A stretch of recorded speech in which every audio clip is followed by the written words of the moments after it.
Flip نے ایک طرح سے جنگ کے بعد اپنے بیٹے کو خیر سگالی کا قاصد بنا کر ایتھنز کی طرف بھیجا تھا، اور یہ اس کی تدبیر کا حیرت انگیز کارنامہ تھا۔ اس نے اس طرح ایتھنز والوں کے دل بھی جیت لیے تھے، اور ساتھ ہی یونانیوں کی دوسری ریاستوں کے لوگ بھی اس سے متاثر ہو گئے تھے اور اس سے اس کا پورا فائدہ اٹھانے کا تہیہ کر لیا تھا۔ اس نے مختلف ریاستوں کی طرف قاصد بھجوائے اور کارنتھ میں ساری ریاستوں کا اس نے اجلاس طلب کر لیا۔ اس اجلاس میں آپس میں بحث ہوئی، جس کے نتیجے میں یونان کی ساری ریاستوں نے آپس میں اتحاد کر لیا اور فیصلہ کر لیا کہ آئندہ متحد ہو کر یونان کے ظالموں کے خلاف حرکت میں آیا جائے گا۔ صرف ایک ریاست تھی جو اس اتحاد میں شامل نہ ہوئی تھی، اور وہ تھی اسپارٹا کی ریاست، کیونکہ اس نے پہلے ہی ایران کے ایک معاہدہ کر رکھا تھا اور باقی ریاستوں کے ساتھ ہی تعاون کر لیا تھا، اور اپنے اجلاس کے بعد ساری ریاستوں کو ملا کر جمعیت متحدہ کا یونان کا نام دیا گیا تھا۔ اس جمعیت کو مجلس منصبہ میں قائم کر دی گئی تھی، اور اس کے بعد ہر ریاست میں ذمہ دار یہ بھی لگا دیا گیا تھا کہ جنگ صورت میں وہ کسی بھی لشکر اور حرب و ضرب کا سامان مہیا کرے گا۔ اور سارے کام سر انجام دینے کے بعد یونان کی ساری ریاستوں کے نمائندوں کو مخاطب کرتے ہوئے فلپ کہنے لگا: اب جب کہ یونان کی ساری ریاستیں آپس میں متحدہ ہو چکی ہیں، تو میں سال درہ دانیال کو عبور کرنے کے بعد ایران پر حملوں کی ابتدا کروں گا، اور اس نے یونانیوں کے مقبوضات چھین رکھے تھے اور واپس لینے کی کوشش کریں گے۔ اس طرح مجلس ختم ہو گئی، اور اس اجلاس کے بعد فلپ نے اپنے سالار کو ایک لشکر دے کر حکم دیا کہ وہ درہ دانیال کو عبور کرنے کے بعد ایشیائی ساحل پر رواں ہو اور وہاں کچھ علاقوں پر قبضہ کرنے کے بعد وہاں قیام کرے، تاکہ چند دن بعد جب وہ بھی لشکر اپنے ساتھ لے کر آئے تو درہ دانیال کو عبور کر کے ایرانی مملکت پر حملہ آور ہونا چاہے تو ایشیا میں پہلے فتح کیے جانے والے علاقے میں فلپ کو قدم جمانے کا موقع مل جائے۔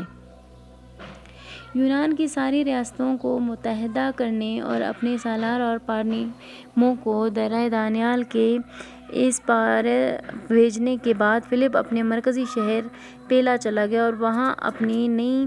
اور خوبصورت کم عمر بیوی کلیوپاترا کے ساتھ رہنے لگا۔ سکندر کی ماں اور اس کی پہلی بیوی اولمپیس کو ایک طرح سے فلپ نے طلاق دے کر علیحدہ کر دیا۔ سکندر کی ماں اولمپیس کو جب یہ خبر ہوئی کہ وہ اب ملکہ نہیں رہی تو اسے اپنے ذاتی خدا کو ساتھ لے کر شاہی قصر سے نکل کر الگ مکان میں چلی گئی اور قبرستان کے نزدیک واقع تھا۔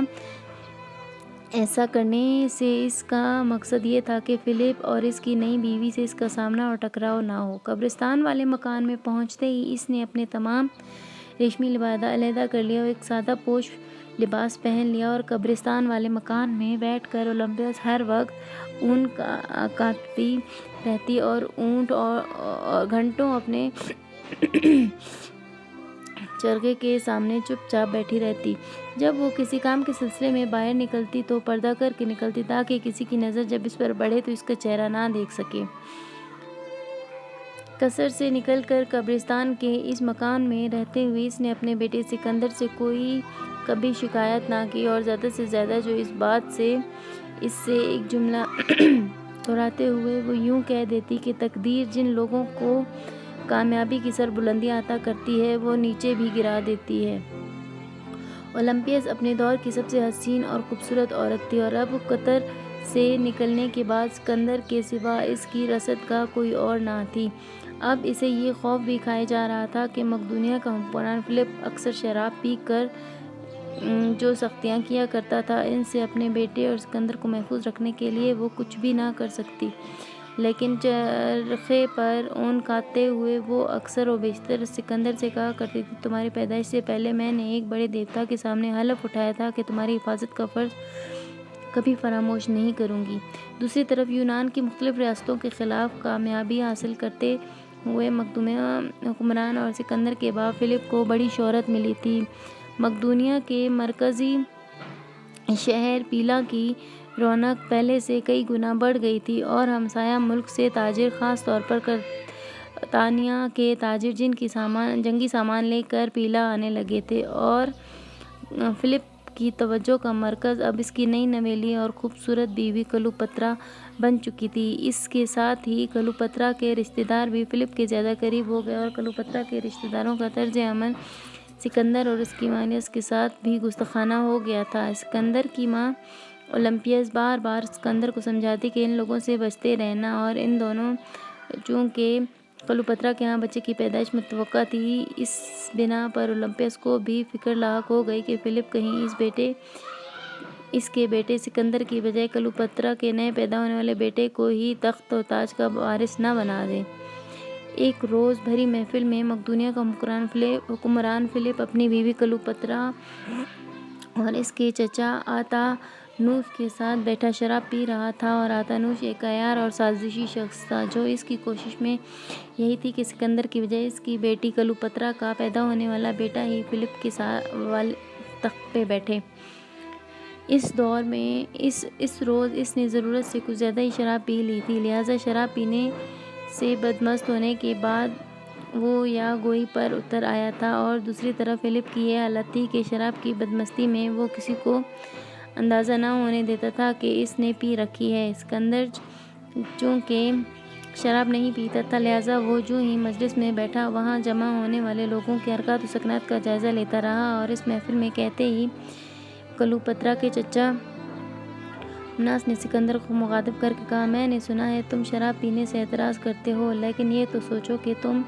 دیوتا دیوس کے سامنے قربانی کے لیے جاتے ہو تو وہاں شراب انڈیل دیتے ہو، تمہیں تحمل نہیں ہوتا، شراب پینے سے تحمل کیسا؟ اس کے بعد آتانوس پیچھے ہٹ گیا، اور اس وقت سورج غروب ہونے کے قریب تھا۔ فلپ اپنی بھتیجی کلوپترا کے پاس جا کر آتانوی نے شراب سے بھرا ہوا ایک اور ساغر اٹھاتے وقت اپنی بھتیجی اور مقدونیہ کی نئی ملکہ کلوپترا کو مخاطب کر کے کہا، کاش تمہارے ہاں فلپ کے لیے ایک بیٹا پیدا ہو اور جو فلپ کے تخت و تاج کا جائز وارث ہو۔ اس حالت میں سکندر کے سامنے جو لوگ بیٹھے شراب پی رہے تھے، ان میں سے ایک کا اس نے شراب کا پیالہ اٹھایا اور پوری طاقت کے ساتھ شراب سے بھرا ہوا ساغر اس نے آتانوی کو دے مارا، اور اس کے بعد سکندر کی حالت عجیب ہو گئی۔ اس وقت چونکہ ہتھیار بند نہیں تھا، لہٰذا وہ ادھر ادھر بھاگتے ہوئے کوئی تیر تلاش کرنے لگا جس سے آتانوس پر حملہ آور ہو کر اس کا خاتمہ کر دے۔ ساتھ ہی وہ روز انداز میں گرجتے ہوئے آتانوس کو مخاطب کر کے کہہ رہا تھا، تم مجھے ناجائز اولاد قرار دیتے ہو۔ جب سکندر کو وہاں کوئی چیز نہ ملی جس سے وہ آتانوس پر حملہ آور ہوتا، تب وہ میز پر چڑھ گیا اور آتانوس کو مارنے کے لیے لپکا۔ اس موقع پر فلپ اور اس کے محافظ بھی قریب آ گئے۔ فلپ نے اپنے ایک محافظ سے تلوار لے لی اور تلوار کے گرتے ہی اس نے اپنے بیٹے کو روک دیا۔ فلپ نے اس وقت چونکہ خوب شراب پی رکھی تھی، لہٰذا جس وقت اس جگہ سے اٹھ کر تلوار آگے کی تاکہ میرا بیٹا آگے نہ بڑھ سکے، تو عجیب سی افراتفری وہاں پھیل چکی، اور اس افراتفری میں فلپ مدہوشی کے عالم میں فرش پر گر گیا اور بے ہوش ہو گیا۔ اس موقع پر سکندر کچھ دیر تک بڑے غصے کی حالت میں اپنے باپ فلپ کی طرف دیکھتا رہا۔ سکندر غصے کی حالت میں اس کمرے سے نکلا اور دروازے پر جا کر اس نے وہاں جمع ہونے والے سب لوگوں کو مخاطب ہو کر کہا، تم لوگ یہ امید لگائے بیٹھے ہو کہ یہ شخص یعنی میرا باپ قائد بن کر تمہیں ایشیا لے جائے گا؟ جو شخص اپنی جگہ سے اٹھ کر ایک نشست گاہ سے دوسرے نشست گاہ تک نہیں جا سکتا، وہ ایشیا کو کیا فتح کرے گا؟ سکندر کے منہ سے یہ الفاظ سن کر وہاں جمع ہونے والے سب لوگ حیرت زدہ رہ گئے۔ اس موقع پر اس کا باپ فلپ آہستہ آہستہ اٹھنے کی کوشش کر رہا تھا، لیکن سکندر غصے اور غضبناکی میں پاؤں پٹکتا ہوا وہاں سے چلا گیا۔ غصے کی حالت میں سکندر اپنی ماں کے پاس گیا۔ جو واقعہ پیش آیا تھا اسے کہہ سنایا، اور اس کی ماں اس وقت قبرستان والے مکان میں بیٹھی چرخہ کاٹ رہی تھی۔ اس واقعے کے بعد سکندر نے اپنی ماں اولمپیاس کو قبرستان والے مکان سے نکال کر پرانے خاندانی مکان میں منتقل کر دیا۔ یہ سارا کام کرنے کے بعد جب وہ دوبارہ اس جگہ پہ گیا تو جہاں اس کا باپ تھا، تو سکندر حیرت زدہ رہ گیا کہ اس کے باپ اس قدر پیار اور قدر شفقت کے ساتھ اس سے ملا، ایسے بغلگیر ہوا جیسے اس سے پہلے کوئی واقعہ ہوا ہی نہ تھا۔ فلپ کو سکندر سے کوئی شکایت ہی نہ تھی۔ اس نے ایسے ملا جیسے اس کو اپنے بیٹے سے کوئی شکایت ہی نہ ہو۔ اس نے اپنے رویے سے فلپ نے سکندر کے سارے خدشات دور کر کے رکھ دیے تھے۔ اس واقعے کے بعد فلپ اپنی بیٹی کی شادی کی تیاریوں میں لگ گیا۔ اور سکندر سے بڑی اور اس کی سوتیلی ماں سے تھی۔ دراصل فلپ چاہتا تھا کہ اپنے لشکر کے ساتھ ایشیا پر حملہ آور ہونے کے لیے نکلنے سے پہلے وہ اپنی بیٹی کی شادی سے فارغ ہو جائے۔ سکندر نے بھی اپنی سوتیلی بہن کی شادی میں بڑھ چڑھ کر حصہ لیا۔ لوگوں کا ایک ہجوم تھا جو شادیوں کے موقع پر شاہی محل کی عمارات میں جمع ہو گیا تھا اور اس کے بعد شادی میں شرکت کے لیے فلپ کے اس بڑے کمرے کی طرف آیا۔ اس کی آمد کا اظہار کرنے کے لیے یکا باجے شہنائیاں بج اٹھیں اور اپنی بیٹی کی شادی کے موقع پر فلپ بے حد خوش تھا۔ جو ہی وہ شادی کے بڑے کمرے میں داخل ہونے لگا، ایک دم چلتے چلتے وہ گھٹنوں کے بل گر گیا، اس لیے کہ پشت کی جانب سے ایک ننگے سر والا آدمی چلاتا ہوا اس کی طرف آیا اور اس کی پیٹھ پر اس نے خاصا چوڑے پل کا خنجر گھونپ دیا اور فلپ وہیں گرا اور دم توڑ گیا۔ سکندر کے بعد فلپ کے مارے جانے سے مقدونیہ میں ایک افراتفری کا عالم برپا ہو گیا، اس لیے کہ فلپ ہی مقدونیہ قبائل کا دل و دماغ خیال کیا جاتا تھا۔ وہی ان سے منظم طریقے سے کام لے سکتا تھا اور وہی ان کا سپہ سالار بھی تھا اور اسی کے پاس آخری فیصلے کے لیے اس کے مقدمات پیش ہوا کرتے تھے۔ ان دنوں مقدونیہ میں کوئی بھی ایسی مجلس شورا بھی نہیں تھی جو اس کے چھوڑے ہوئے کام کو سنبھال سکتی تھی۔ ان دنوں کوئی تجربہ کار وزیر سالار بھی موجود نہیں تھا اور اس لیے ان کی سب سے تجربہ کار سالار پارمیننٹ تھا اور اس وقت لشکر کے ساتھ وہ دانیال کے اس پارسا ایشیائی علاقوں پر حملہ آور ہونے کے لیے بھیج دیا گیا تھا۔ اب حکومت کا کاروبار چلانے کے لیے کسی کو بہرحال جانشین تو نامزد کرنا تھا۔ فلپ نے اپنی زندگی میں کسی کو اپنا جانشین مقرر نہیں کیا تھا اور بڑا محتاط شخص تھا۔ اس کی احتیاط کوشی کا عالم یہ تھا کہ وہ اپنے سالاروں سے امر کی اپنی تجاویز سے آگاہ رکھنے کی بجائے دشمنوں کو فریب دینے میں زیادہ سرگرم رہتا تھا۔ فلپ کے اس طرح قتل ہونے سے مقدونیہ کے دونوں بڑے شہروں میں افراتفری برپا ہو گئی۔ پہلا بڑا شہر تو پیلا تھا جو اب مقدونیہ کا دارالحکومت تھا۔ دوسرا بڑا شہر آئیگائی تھا جس میں فلپ مقدونیہ کا حکمران بنا اور اس وقت آئیگائی شہر کے مقدونیہ کا مرکزی شہر تھا۔ اس کے بعد فلپ نے مرکزی شہر پیلا کو قرار دے دیا تھا اور پیلا کو فلپ نے خود ہی آباد کیا تھا۔ فلپ کے قتل کے بعد مقدونیہ میں آئے ہوئے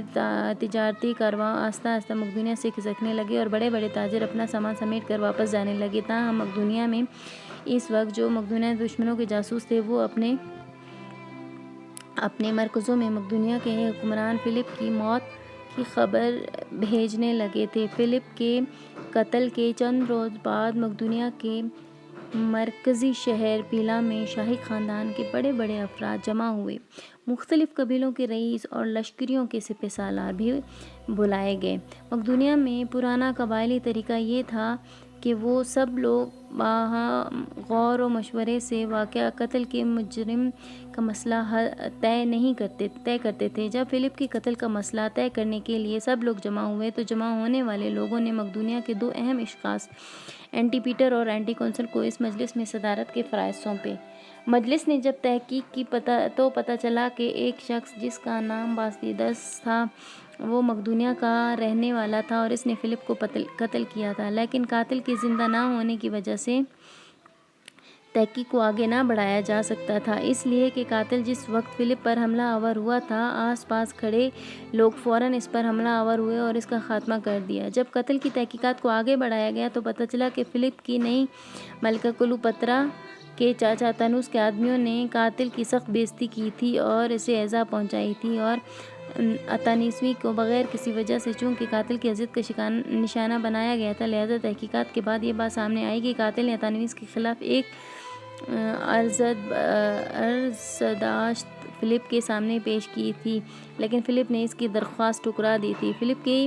طرف سے درخواست ٹھکرائے جانے کے بعد وہ بندہ غیظ و غضب میں اولمپیس اور سکندر کے پاس پہنچا تھا اور اس نے دونوں ماں بیٹوں کے رویے کی شکایت کی تھی، لیکن جب سکندر اس سلسلے سے پوچھا گیا تو سکندر کہنے لگا، میں اس میں کوئی شک نہیں کہ اتانوس کے خلاف شکایت لے کر باسلیدس کے پاس پہنچا تھا،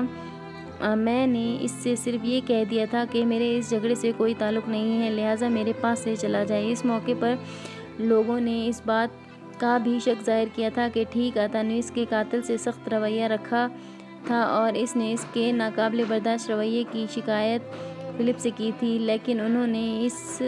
خدشات کا بھی اظہار کیا تھا کہ وہ شخص اکیلا اتنا بڑا کام سر انجام نہیں دے سکتا۔ فلپ کو قتل کرنے کے لیے اس نے کسی نہ کسی سے انگیز ضرور کی ہوگی۔ کچھ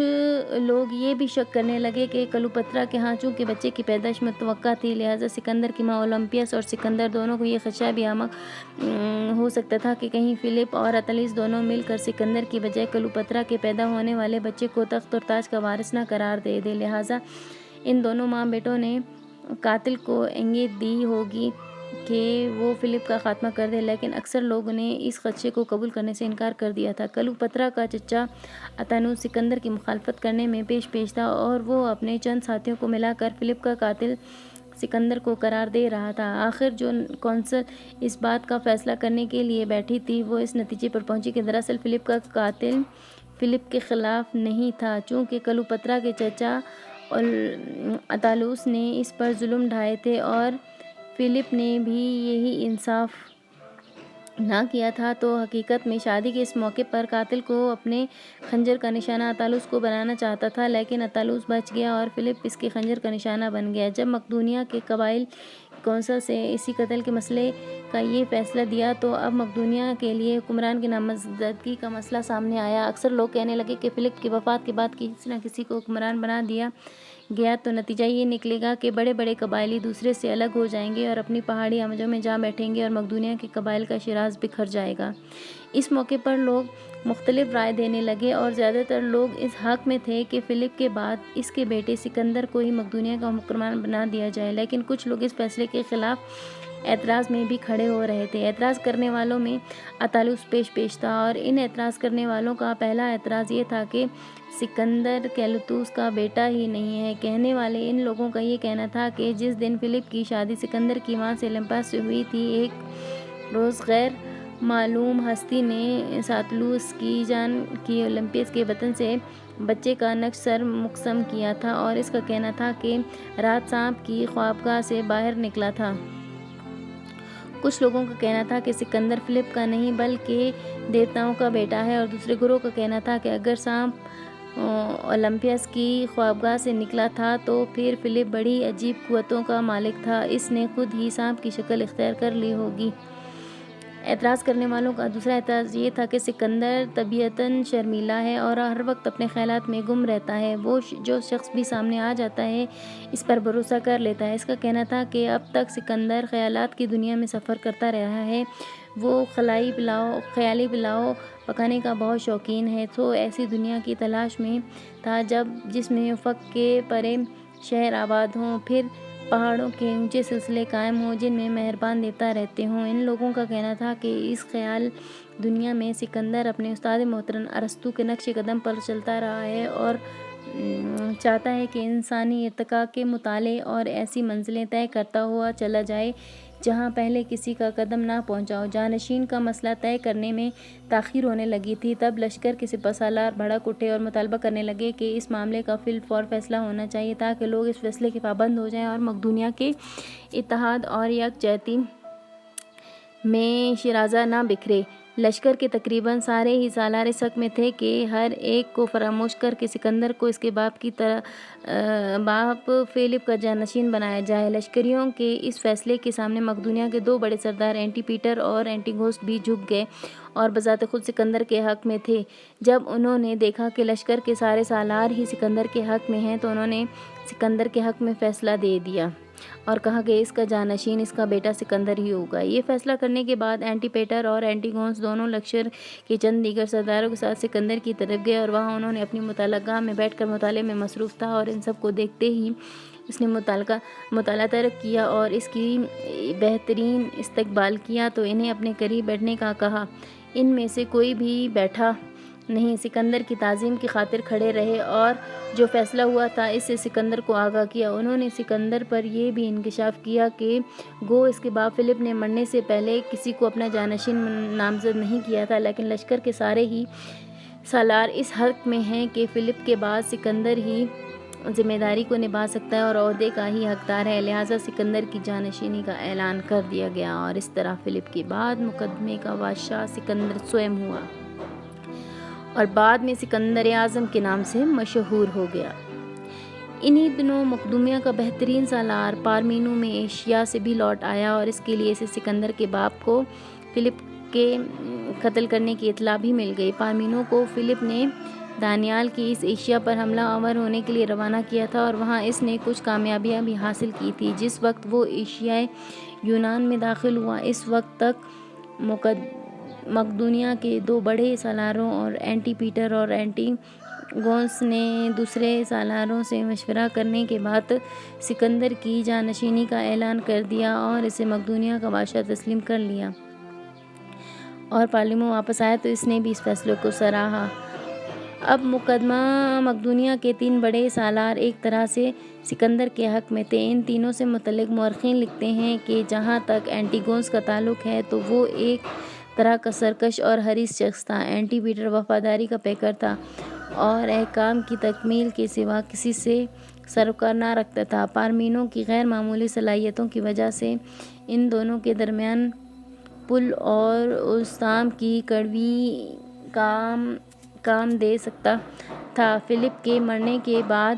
حالات یکدم تبدیل ہو گئے اور اس کی موت نے مقدونیہ کو ایک چھوٹی سی ریاست میں تبدیل کر کے رکھ دیا، اس لیے کہ مقدونیہ تینوں جانب سے جو پہاڑی کے قبائل رہتے تھے اس میں فلپ کو اپنا ہی بادشاہ خیال کرتے ہوئے فلپ اور علیحدگی اختیار کر کے آزادی کے مالک بن گئے۔ ان میں سے آگے دریائے وینٹو کے ساتھ بربری قسم کے لوگ رہتے تھے اور حملہ آور ہونے کے خلاف وسیع تجربہ رکھتے تھے۔ انہوں نے بھی مقدونیہ سے علیحدگی اختیار کر لی تھی۔ اس کے علاوہ سے ان قبائلی جو فلپ کے دور میں یونان میں شامل ہو گئے تھے، فلپ کی موت کے بعد وہ بھی علیحدہ ہو گئے اور ایتھنز جو یونانیوں کا ایک ریاست خیال کیا جاتا تھا، اب فلپ نے اس کے بہترین سلوک کیا تھا اور اس کے فلپ کی موت پر جشن منایا اور یونان سے علیحدگی اختیار کر لی۔ اس نے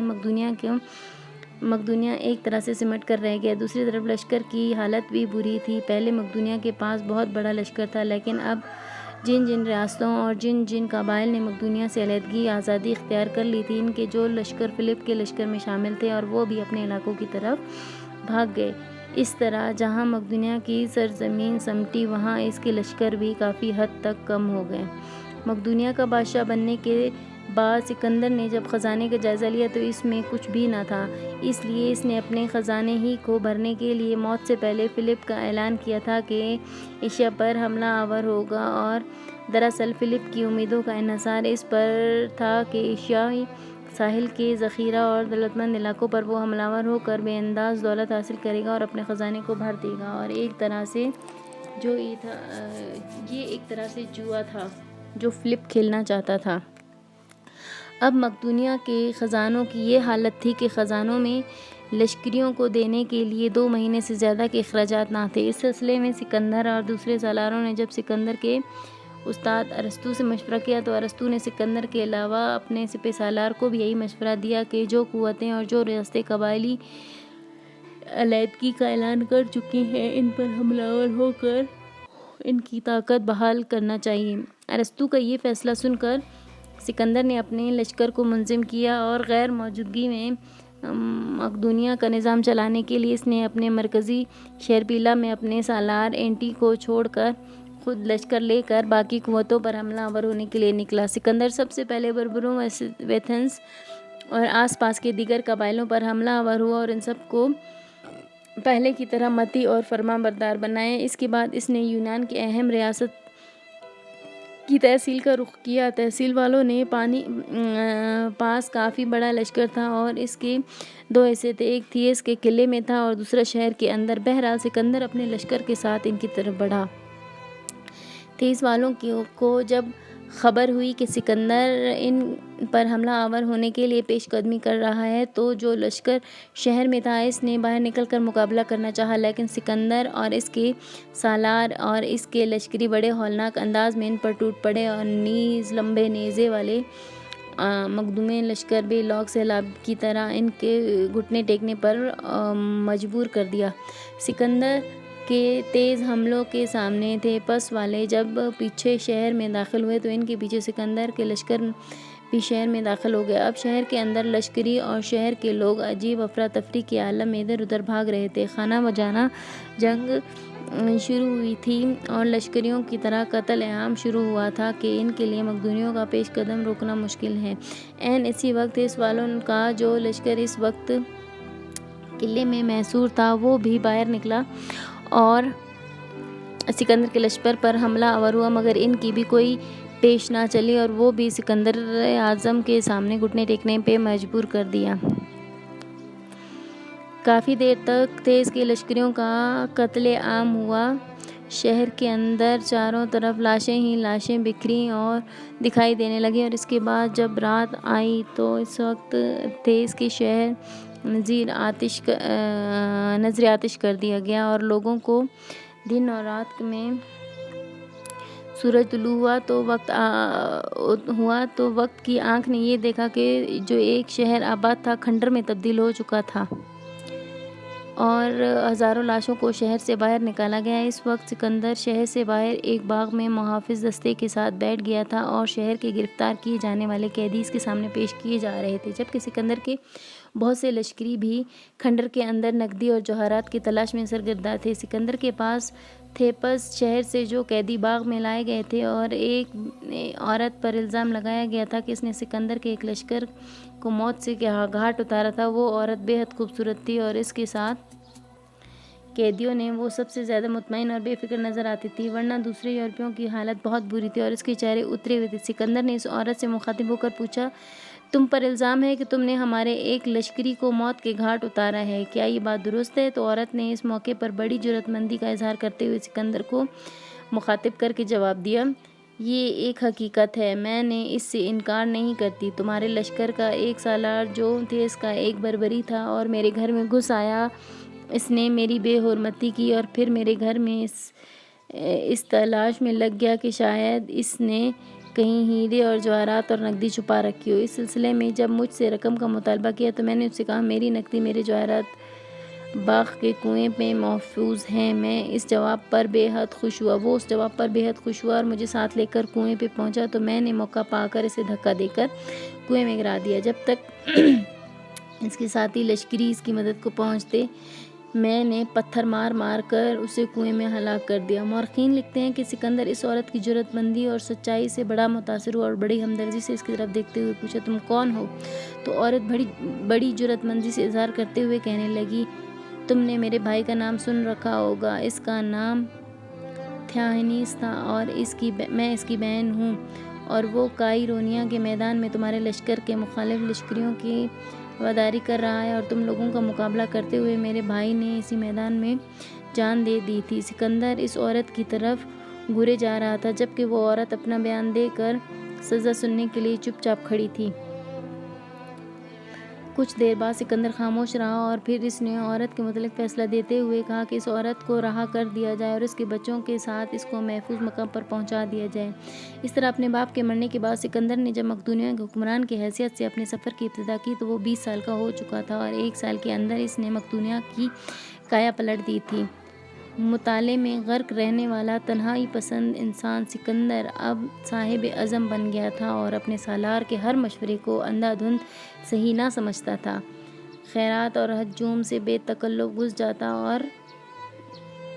خطرات کے ہجوم میں بے تکلف گھس جاتا اور پختہ ارادہ کر لیتا کہ وہ وہاں مقدونیہ کی بہتری کے لیے ہر قسم کا کام کرے گا۔ سکندر کی خوش بختی تھی کہ جہاں اس کا یہ کام ساتھ دیا کہ وہ اپنے باپ کے مرنے کے بعد مقدونیہ بادشاہ بن گیا، وہاں اس کی ایک اور خوش بختیوں میں سے اس کا ساتھ کے بعد مقدونیہ پہلی کسی کے رشتے کو زہر دے کر ہلاک کر دیا گیا اور فلپ کے بعد تخت اور تاج کا دعویٰ کر سکتا تھا۔ دوسری خوشخبری سکندر کے لیے جو سامنے آئی وہ یہ تھی کہ اس کی سوتیلی ماں کلوپترا کے ہاں بیٹا پیدا ہوا اور اس شیرخوار بیٹے کا کسی نے گلا گھونٹ کر ہلاک کر دیا۔ اب شاہی خاندان میں اس کے سوا کوئی ایسا نہ تھا جو سکندر کے راستے میں دیوار بنتا اور وہ بلا شریکت غیر یونان میں بادشاہ کہلا سکتا تھا۔ تھیس کو فتح کرنے اور اس کو اپنے سامنے زیر کرنے کے بعد سکندر نے سب سے پہلا حکم دیا وہ کچھ یوں تھا، لشکر کے نام ہر فرمان صرف میری طرف سے صادر ہوگا، اگر غلطیاں بھی ہوں گی تو میں خود کروں گا۔ تھیس کو فتح کرنے کے بعد اب سکندر اور اس کے سالاروں نے مشوق ہونے کے مشورے شروع ہو گئے تھے اور تھیس کو شہر کو حالت میں چھوڑ دیا جائے تاکہ وہ آہستہ آہستہ اپنے زخموں کے اندر مال کی تدبیر کر سکے اور اسے بالکل تباہ و برباد کر دیا جائے۔ اینٹی گونس اور دوسرے کمانڈروں نے بھی رائے دیا اور تھیس کے لوگ جو 2 مرتبہ مقدونیہ والوں کا مقابلہ کر چکے ہیں، ان کا کہنا تھا کہ قلعے کو گرا دینے سے دوسرے لوگوں کی عبرت ہوگی اور آئندہ وہ کسی قسم کی سرکشی اور بغاوت کرنے سے متعلق سوچیں گے بھی نہیں۔ یوں تھیس کو تباہ اور برباد کر کے کھنڈر بنا دیا گیا۔ اب صورتحال یہ تھی کہ اس نے سارے باغی قبائل، باغی ہمسایہ قوتوں اور یونانوں کی ریاستوں کے سوا اپنے متی اور فرما بردار بنا لیا اور باقی ایتھنز کو ساتھ ہنسی